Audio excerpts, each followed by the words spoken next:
بندوں سے اللہ محبت فرماتا ہے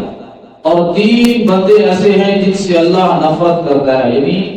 ان سے اللہ تعالیٰ بغض رکھتا ہے، نفرت رکھتا ہے۔ وہ 3 آدمی جن سے اللہ محبت رکھتا ہے ان میں سے ایک تو وہ شخص ہے، مثلا ایک شخص کسی مجلس میں گیا اور اس نے جا کر اس مجلس میں جو لوگ بیٹھے ہوئے تھے انہیں سوال کیا، اللہ کے لیے، فقط اللہ کے لیے ان سے کچھ مانگا اور ان کے ساتھ کوئی رشتہ داری، کوئی تعلق اس کا نہیں تھا، محض اللہ کے لیے ان سے اس نے کچھ مانگا۔ تو ان میں سے پیچھے سے کوئی ایک شخص کھڑا ہوا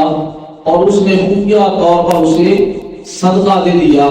جہاں تک کہ وہ شخص لینے والا جانتا تھا یا وہ دینے والا جانتا تھا، یعنی اس بندے سے اللہ رب العزت محبت فرماتا ہے۔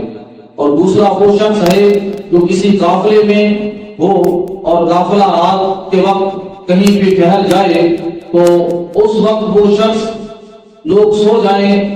قافلے والے، اور وہ شخص رات کو اٹھے اور رات کو اٹھ کر وہ اللہ کو یاد کرے، اللہ کا ذکر کرے، نماز پڑھے اور اللہ کی آیات کی تلاوت کرے، لشکر کے اندر، تو وہ اللہ کو بڑا محبوب ہے۔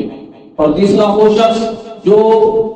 سرحد پہ دشمنوں کے ساتھ لڑ رہا ہو اور وہ اپنی لڑتے لڑتے اپنی جان قربان کر دے یا پھر فتح یاب ہو کر واپس لوٹ آئے۔ یہ 3 آدمی وہ ہیں جن سے اللہ محبت فرماتا ہے، اور وہ 3 جن سے اللہ نفرت کرتا ہے اور بغض رکھتا ہے۔ ان میں سے پہلا وہ شخص ہے جو بوڑھا زانی ہے، یعنی جسے بے حیائی میں اس کو بڑھاپا آ گیا ہے اور ابھی تک بھی بے حیائی اس نے نہیں چھوڑی۔ اور دوسرا وہ فقیر، وہ غریب جو تکبر کرنے والا ہے، یعنی ہے بھی غریب اور تکبر بھی متکبر ہے۔ اور تیسرا وہ امیر آدمی جو ظالم ہے، ظالم تکبر، ظالم امیر آدمی۔ ان 3 آدمیوں سے اللہ رب العزت نفرت فرماتا ہے۔